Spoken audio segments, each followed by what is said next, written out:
You have to download it? You just view it, show up the whole thing? No. You can just wait after it scanning. Well, yeah. But I don't think it'll open in PowerPoint. Other things is.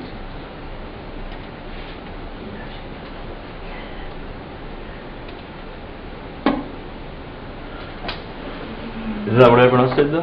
Huh? Didn't they just open it and download it? Yeah. Okay. Just takes longer.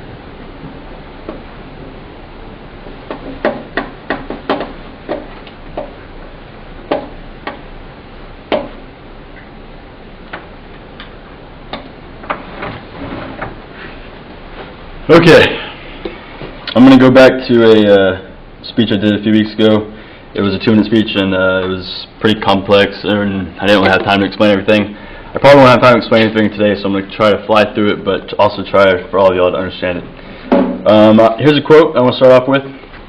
People come to university campuses with their minds made up on the world. What the Bible says, the nature of God, the nature of life, the origin of life, stuff like that. When I arrived at college, some of my certainties were shot down, though my world and faith weren't shattered, but actually strengthened. And that was actually from Dr. Camp last Friday, and when I heard that, that was basically, I knew that was already what I was going to do my speech on, so I wrote that down, and that's what this is going to be about a lot today. Talk about how science and religion are not contradictory, and basically mainly about the biblical aspect of the creation of the world and earth, and how science tells me that it was done in different ways and how they actually go together perfectly. The main problem is actually biblical literalism, where you get the Bible and you read it word for word, and you expect, as a little kid in Sunday school, you expect it to be word for word and everything that it says exactly how it happened. But you can't really, you have to interpret and use your own mind and be open-minded with it. The actual Old Testament a lot, and mainly the Genesis, is actually written pretty naively, and that doesn't mean in a derogatory term. That means that God wanted, Moses, who wrote Genesis and a lot of the first books, to understand what he was telling them. And anybody who has a Mike Cope for their Bible teacher, this week he used the analogy of somebody trying to explain to an ant how everything that we know in our brains and everything that an ant wouldn't be able to understand because it's too complex, and that would be like the same thing for God trying to explain how he did everything and to a person back that time, long time ago. There's just some things you got to keep in mind about. In the garden, it does say, there's a man, a woman, Adam and Eve, but there's some people actually believe that there were, other inhabitations of the earth, because in the first line of Genesis it says, the earth was laid bare or void, and some people think that it was laid void. It was completely, everyone was taken off the planet again, or the dinosaurs or whatever you want to say, and then it started all over. And also you have Cain and Abel, when they were sons of Adam and Eve, they were able to take wives and have families with people outside of their family. So I'm going to try to get through here.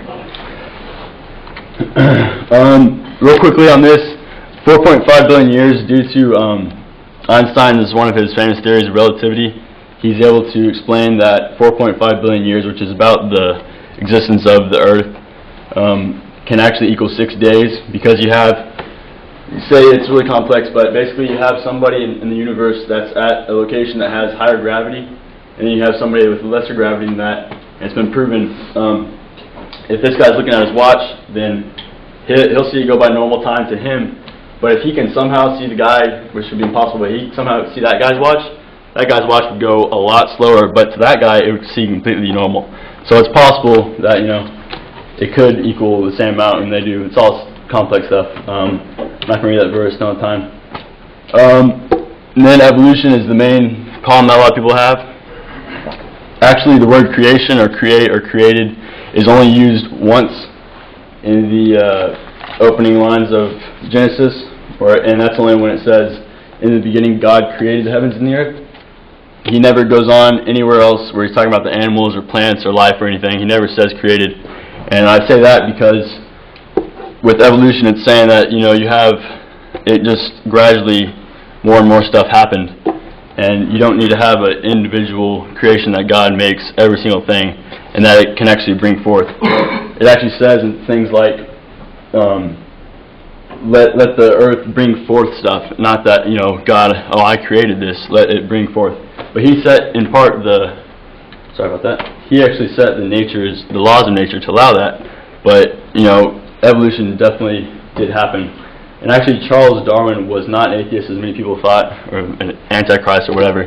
A lot of people have a lot of hate on him, but in his book that was really controversial, he says at the end of it, he says that all these things that he talked about in evolution were actually endowed by their creator who breathed life into them first. And then I have a timeline here, it's not to scale, but it has verses of Genesis that all are main points in the creation story. And then this is all main points of how science has found that Earth and the universe did happen. And if you actually go back and read them, then they perfectly line up, and that's just the times. But in Genesis 1:3 it says, "Let there be light," and there was light. And that's when the Earth actually comes, because you can't have, and it says there's the first day. You can't have the first day without an Earth being able to rotate, and that's about the exact same time that the Sun and Earth both came to be. There's all kinds of stuff, but you can come. I don't have time, but this is another analogy I like, where you have these different kind of houses or shelters, and each one of them has similar aspects to it that you can kind of see. They all have a roof, they all have outside, and they're all kind of square shaped or whatever. But when you look at those, would you say that this one came from this one directly, and this one came directly out of that one, and that one came out directly out of that one? You wouldn't say that. You'd say, maybe it's possible that the same person who built the doghouse was also the same person that built the big mansion or whatever. The same person made it, and they didn't come directly out of each other. Just because they look similar doesn't mean they're directly related to it. So, you can't always literally interpret the Bible, because if you do that, there's going to be already contradictions within the first chapter of Genesis. There's stuff that contradicts itself. It is possible, I didn't really explain that well, but through all this crazy stuff that they found, it's possible that, and it's likely that the history of the Earth did, at one spot in the universe where time actually began in the Big Bang, equals 6 Earth 24-hour days.